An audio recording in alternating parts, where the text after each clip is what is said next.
महाराष्ट्राचा आवाज आपल्या हक्काचा। दरवर्षी गणेशोत्सवात लालबागच्या राजाच्या दर्शनासाठी मोठ्या प्रमाणात नागरिक गर्दी करत असतात।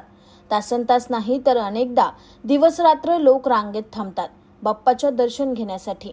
सध्या लालबागच्या राजाच्या मंडपातील काही दृश्य सोशल मीडियावर व्हायरल होत आहेत। एक रांग व्हीआयपी आणि दुसरी रांग सामान्य नागरिकांसाठी आहे। तासनतास रांगेत उभे राहून दर्शन घेणाऱ्यांची सामान्य रांगेतून येणाऱ्या भाविकांना गार्डकडून धक्काबुक्की केली जाते। लाईन पटापट पुढे जावी म्हणून बाउन्सर अक्षरशः त्यांना ढकलतात, तर दुसरीकडे व्हीआयपी रांगेतील लोक सेल्फी आणि फोटो काढतात। बाप्पाच्या दरबारात असा भेदभाव होताना बघून त्याला तरी कसं वाटत असेल? तुमच्या परिसरातील काही घडामोडी किंवा समस्या असतील तर आमच्या वृत्तवाहिनीला संपर्क करा आणि तसेच सतत अपडेट राहण्यासाठी आमच्या वृत्तवाहिनीला सबस्क्राइब करा आणि बेल आयकॉन दाबायला विसरू नका।